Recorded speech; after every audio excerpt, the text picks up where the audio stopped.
Hey guys, it's Max from Max Tech. Today we are comparing the brand new Dell XPS 7590 laptop compared to its biggest competitor, the MacBook Pro. That's the latest generation one with an 8-core i9 processor, Vega 20 graphics, and we're gonna see how these two stack up both in terms of the hardware, the quality, and performance. Now, as this powerhouse starts to boot up, let me set these side by side and tell you guys about the price differences because it is huge in these models.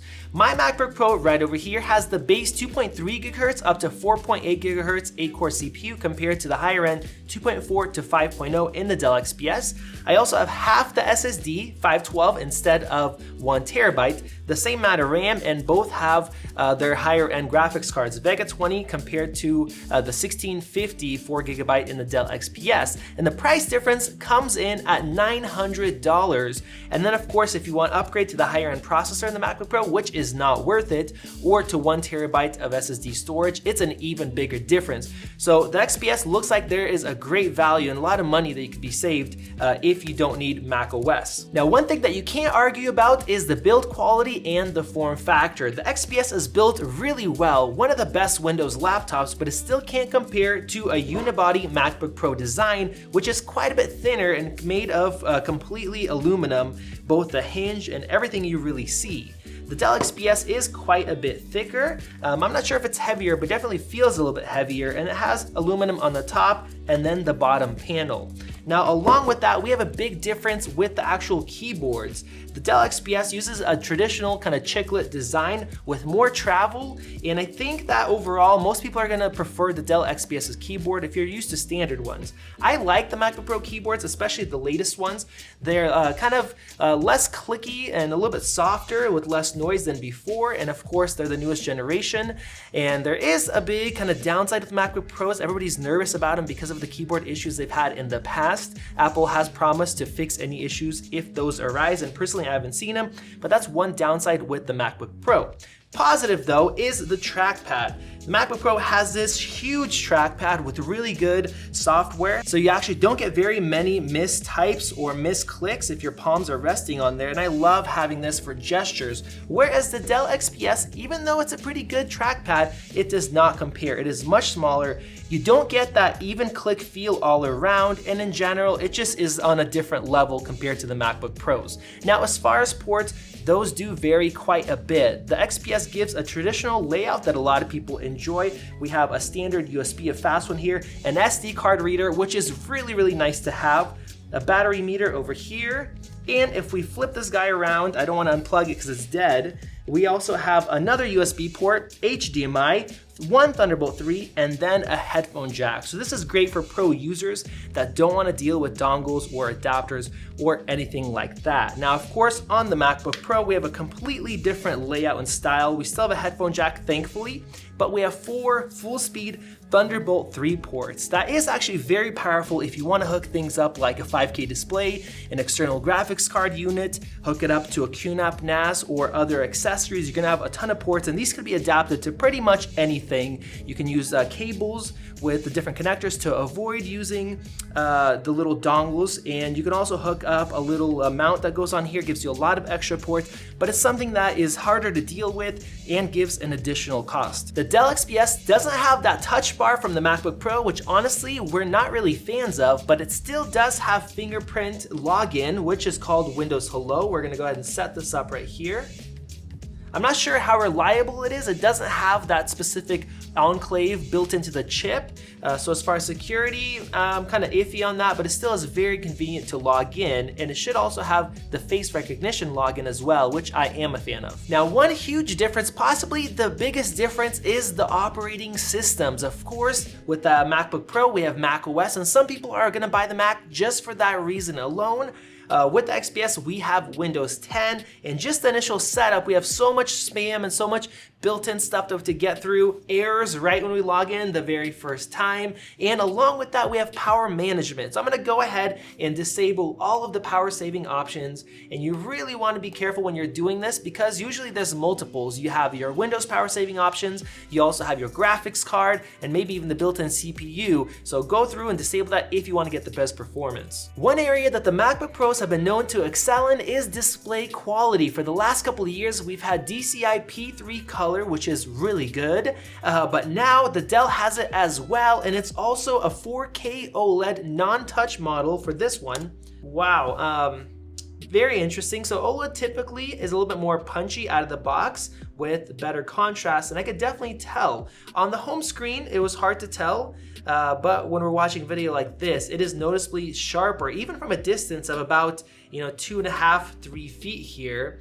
Looking at this, it looks nice. I don't know about for video editing, if you're gonna have to tweak the colors and calibrate it. It does have that DCI P3 wide color gamut, but with colors this punchy, they seem maybe a little bit too punchy for video work. Now, one thing that is very weird is that the Dell XPS actually has a 400 nit rating compared to 500 nits, but looking at these just straight on over here, the XPS actually looks brighter in the brightest parts, and maybe that's just because of OLED. I thought I would never say that the MacBook Pro's display looks bland or not very good, but in this instance, it definitely isn't stacking up to the OLED. The XPS's display definitely looks a lot better, but one area where the MacBook Pro excels is the coating on the glossy display to kind of reduce some of the glare, some of the reflections.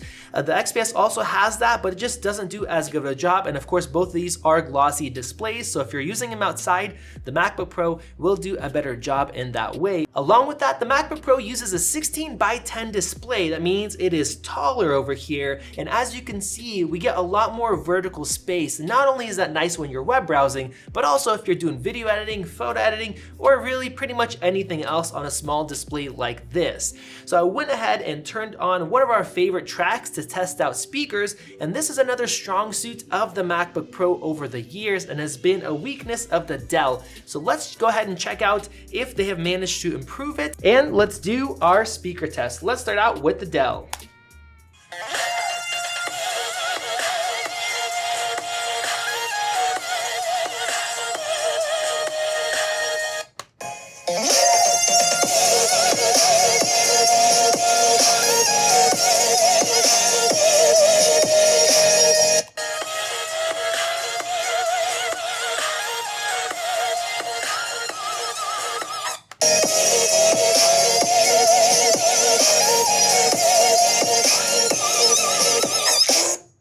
As you can tell, that is a massive difference right there. All right, guys, so we are now finally getting into performance. We're gonna start out with Geekbench 4. Keep in mind that the Dell does have a slightly higher end i9 processor, whereas in the MacBook Pro, we have the lower one. But because of how thin the MacBook Pro is, if you do spend $200 extra, you get basically no performance difference, unfortunately. The results are in, and this is quite odd. We have a good single core score of 5370, but the multi-core is actually lower at 28,751, and I did some research and other people are getting similar results. So even though the CPU is better inside the XPS, the overall performance is actually a little bit lower. On the positive side, I just reran Geekbench 4, except with the XPS unplugged like the MacBook Pro was, and the scores are relatively similar. We're not seeing a huge drop in performance. That is great. The multi-score went down just a bit, but the single core actually went up. Now let's jump in and take a look at Cinebench R20, which is gonna max out the CPUs like it would if you're doing rendering. We're about 75% done now, and the XPS is noticeably loud. The fans are spinning up quite a bit.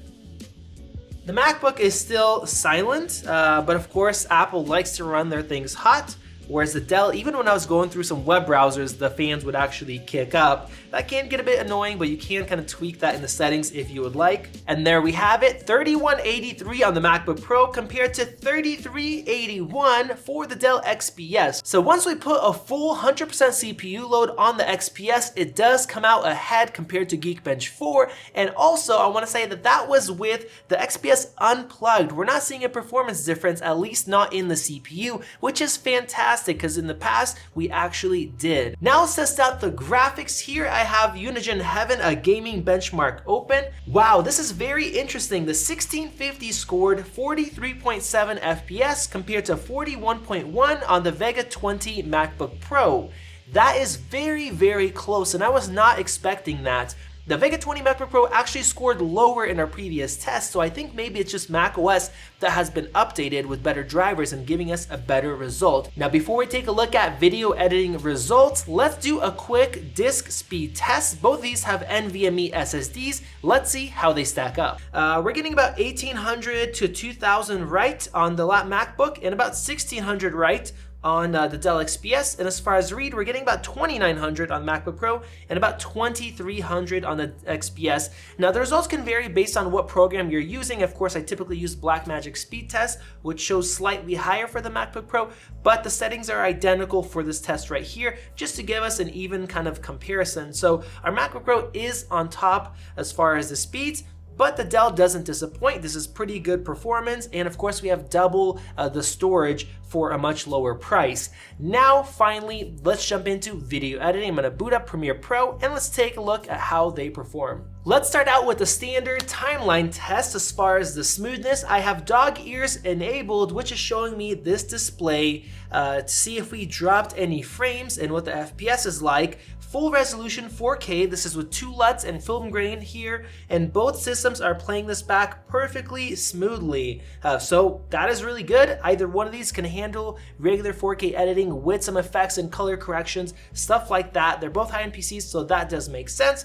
But let's jump into something a little bit more difficult. This is 4K 60 raw footage. Let's go ahead and play back here at full resolution and see how they do. So it looks like the XPS is running so far at about 18 frames per second and dropping. Our MacBook Pro is running at about 12 and dropping. Let's let it stabilize here. And it looks like the performance difference isn't where I hoped it would be. Our MacBook Pro is actually running about 8 frames per second, which is terrible. The XPS was running at about 7 FPS here at the end. Let's go ahead and export that 4K project. That's what most people edit with, the H.264, and see what our export times look like. Wow, the results are in, and as you can see, the XPS took almost 6 minutes compared to 4.5 on the MacBook Pro, and this is only a 5-minute project. That is surprising, and that's with the XPS plugged in. Let's run it one more time with the XPS on battery power, say you're editing on the go, and the results are basically the same, just about a 2-second difference. So that is good that the XPS doesn't slow down if you unplug it, at least in this scenario where we're not pushing everything to the max. The previous generation slowed down quite a bit if you are on battery power and you wanted to export video. But overall, I'm quite surprised that the XPS, even though it has a faster processor, better cooling, and the actual benchmarks turned out better, the graphics card is more powerful. In all reality, for this kind of work, the MacBook Pro is still ahead. I am really shocked, but either way, this thing does provide a better value because we're saving about $900 and you're getting double the SSD storage. On top of that, you can actually upgrade and change the RAM yourself if you would like. Of course, we have a variety of different ports here, not just Thunderbolt 3, but unfortunately, we only have one Thunderbolt 3 port, which I really wish they gave us at least 2, because if you fill one up, I mean, you want to hook up a high-end display or a RAID array or something else, then you're kind of out of luck. So let me know your thoughts. Would you buy the new Dell XPS or would you pick up one of these new MacBook Pros? I want to hear your guys' opinions down in the comment section below. This has been Max with Max Tech, and I'll see you guys in the next video.